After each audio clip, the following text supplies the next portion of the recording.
Bonjour et bienvenue dans cette nouvelle vidéo où je vais présenter à nouveau la mise en relation entre les joueurs et le live match. Je vais essayer de faire ça de manière la plus concise. Donc pour commencer, là je regarde quel match j'ai à jouer cette semaine. Cette semaine, là c'est mes matchs de la semaine. Donc je peux le voir là, je peux le voir là dans mon calendrier.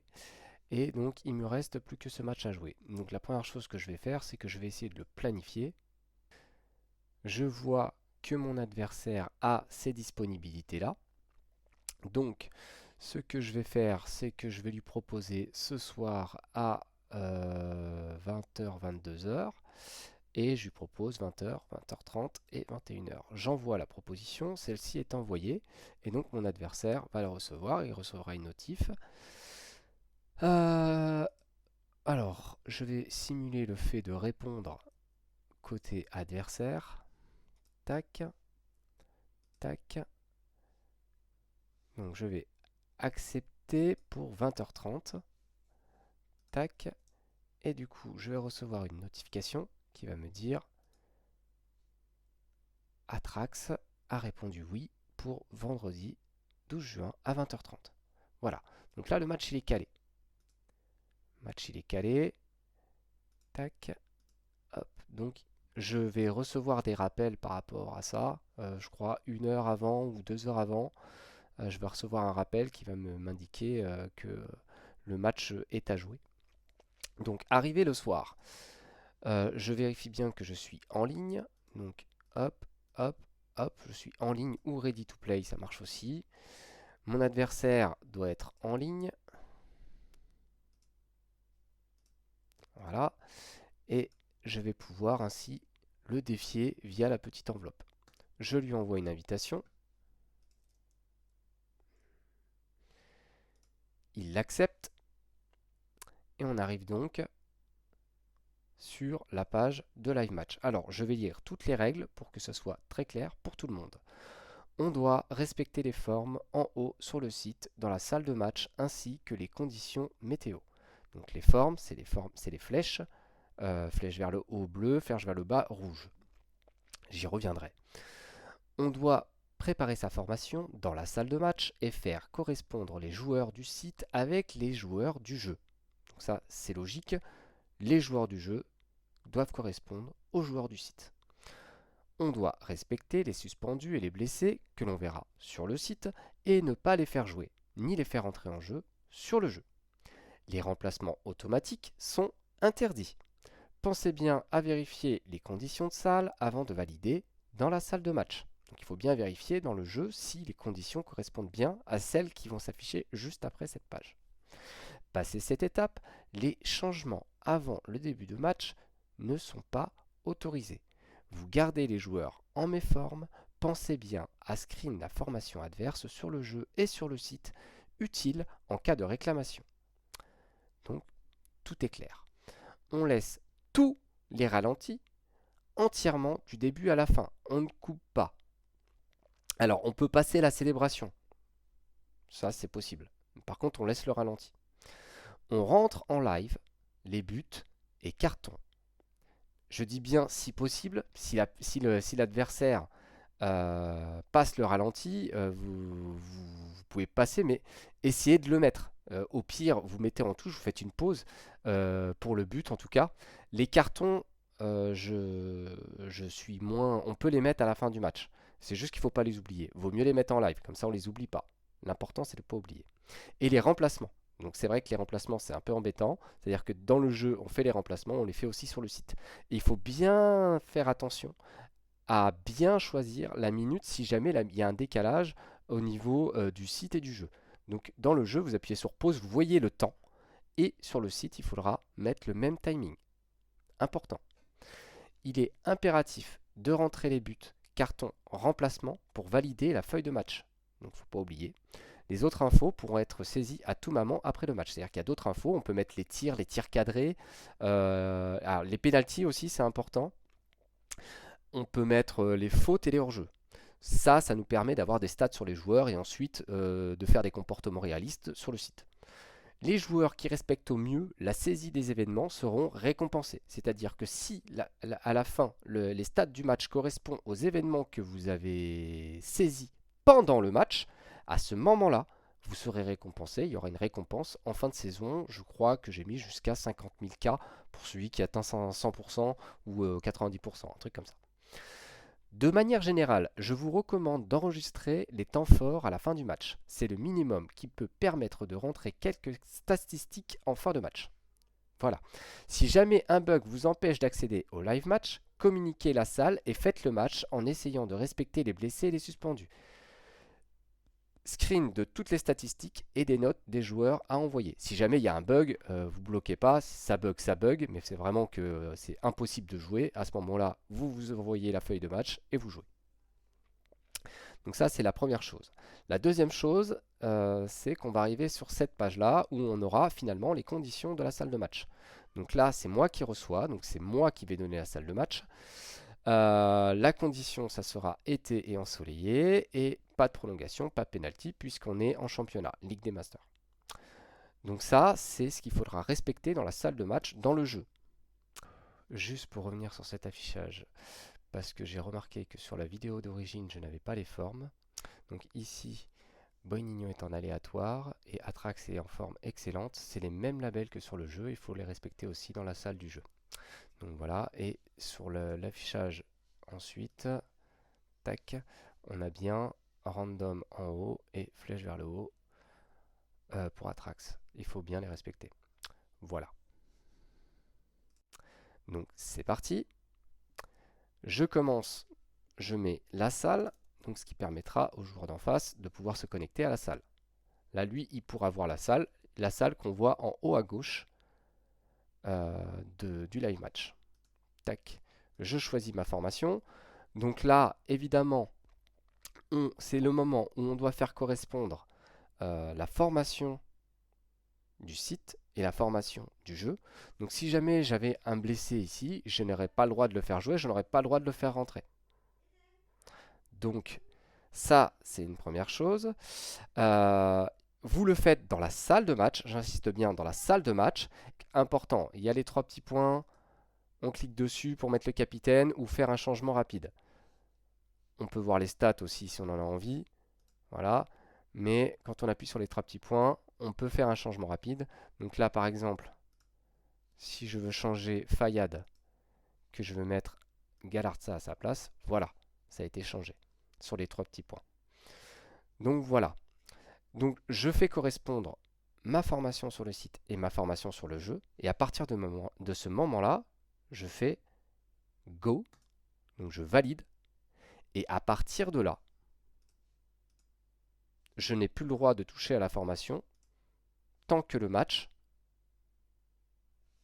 n'a pas démarré.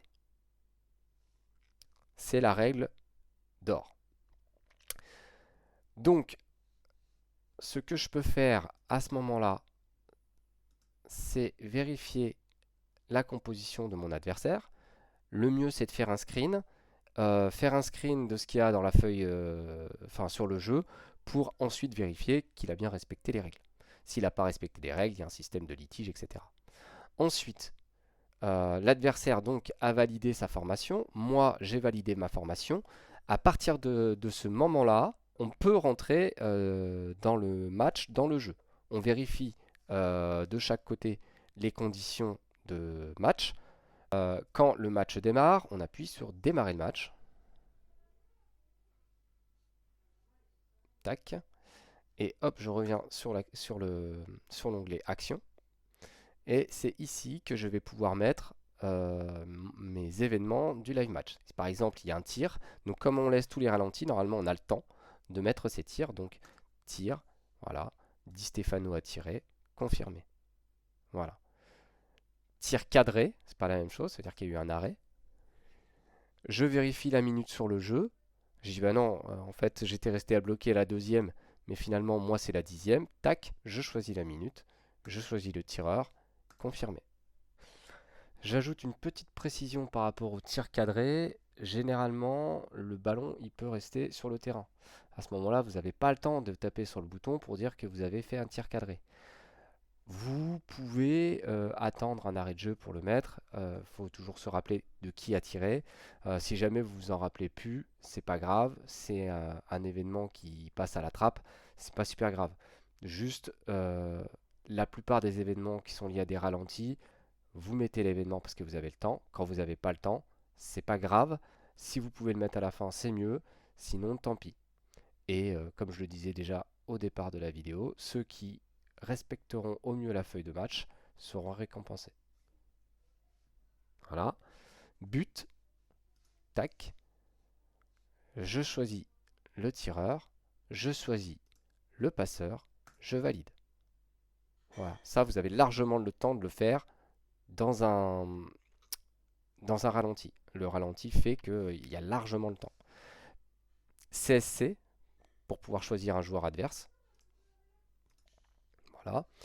Penalty, donc qui a provoqué la faute. Donc normalement, comme on laisse les ralentis, on a le temps de voir qui a provoqué la faute. Qui tire, voilà, réussi, raté. C'est important parce que s'il y a un penalty raté, ça peut avoir des conséquences sur le mental du joueur. Donc là, réussi. Ok. Carton, même chose. Donc carton pour Buck, confirmé, c'est tout. Carton rouge, même chose. Hors-jeu, faute, voilà. Un petit bravo. Je crois qu'au début, il y a aussi un petit bon match. La chance pour toi, la chance pour moi, voilà. Ça, vous n'êtes pas obligé, mais ça peut faire euh, vivre le live.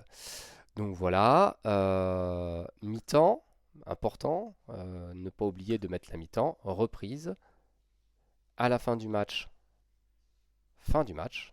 Alors là, j'ai fait mi-temps reprise, ça a pas mis la mi-temps là. Je vois que le timer n'a pas fonctionné. Bon, c'est un truc que je vais corriger, mais au cas où, si le temps n'est pas synchronisé, là, je peux passer à tir. Je mets 47e. Hop. Et mon événement va venir corriger le timing. Voilà. Important, remplacement. Donc, je regarde bien la minute au niveau du, du match sur le jeu. Donc, ah non, on n'est pas à la 47e, on est à la 49e. Hop, je choisis celui qui sort, je choisis celui qui rentre. J'en ai un autre à faire, je fais ajouter. Hop, hop, hop. Fermine Lopez qui rentre. Nathan Saliba. Là, j'ai terminé. J'ai fait mes 3 changements et c'est fini. Voilà. Ça, c'est ce qu'il faut reproduire. Ce qui se passe dans le jeu et ce qui se passe sur le site. Fin du match. C'est terminé. J'ai tout expliqué. Ensuite, à la fin du match. Alors, on peut mettre les notes des joueurs. Alors, moi, là, je vais aller choisir un fichier. Ouais, là, j'ai des notes. Tac. Il va nous faire une analyse. Par contre, alors, je vais peut-être revoir un petit peu cette partie-là, mais il faut, euh, il faut vérifier absolument les notes. Parce que là, bah, par exemple, il se trompe. Donc, normalement, il a une analyse assez fine, mais il y a parfois des erreurs. Donc, il faut vérifier toutes les notes et les changer. Donc, avec des plus et des moins. Et voilà. On enregistre les notes. Il faut désigner un homme de match. Hop, j'enregistre les notes. J'évalue mon adversaire, donc fair play normal. Donc à vous de voir, voilà, si vous faites un 6 mètres sur l'attaquant et que le joueur d'en face ne marque pas le but et revient en arrière, il est très fair play, voilà, par exemple. Si par exemple il a laissé tourner le ballon dans son camp pendant les 10 dernières minutes, il n'est pas fair play, voilà. Le style de jeu, Fuma Futo. Si l'adversaire vous l'avez trouvé faible, normal, fort ou balèze, donc la normale, s'il a respecté les règles, c'est-à-dire tout ce que je viens de dire là, on laisse les ralentis, on a une formation OK, etc., etc. Là, je mets oui. Feuille de match, donc il faut télécharger une image, bibliothèque. Je vais prendre un fichier qui existe déjà. Tac, tac. Voilà. Donc là, il m'a rempli la feuille de match. C'est pareil, à vérifier. Alors, c'est un peu moins grave, hein. Là, on peut modifier les buteurs. Donc, on supprime des buts, on en ajoute. Ce que je disais tout à l'heure, on change les cartons, on ajoute des cartons. Par exemple, vous avez oublié pendant le match, Bonigno, il n'a pas eu le temps de le mettre. Il y a eu Galarza qui a pris un carton. C'était à la 48e. Et hop, on confirme. Et voilà, c'est tout. Même principe s'il y a un remplacement qui a été oublié. Donc c'est que la personne qui est à domicile qui pourra remplir cette feuille de match. Donc il faudra bien faire attention si vous avez oublié un remplacement de l'indiquer à votre adversaire au cas où. Donc, hop, voilà. Bon, là c'est pour l'exemple, mais mon adversaire il pourra alors valider euh, cette, euh, cette feuille de match. Donc il faut qu'il vérifie toutes les stats. J'ajouterai les notes. J'ai remarqué que j'avais pas mis les notes. J'ajouterai les notes. Et après, on valide. Et là, le match, ça y est, il est rentré. C'est terminé. Voilà, j'ai fait le tour. Et j'ai rien d'autre à dire à ce sujet. Le reste, il faudra me demander si vous avez des questions. Je vous remercie. Salut.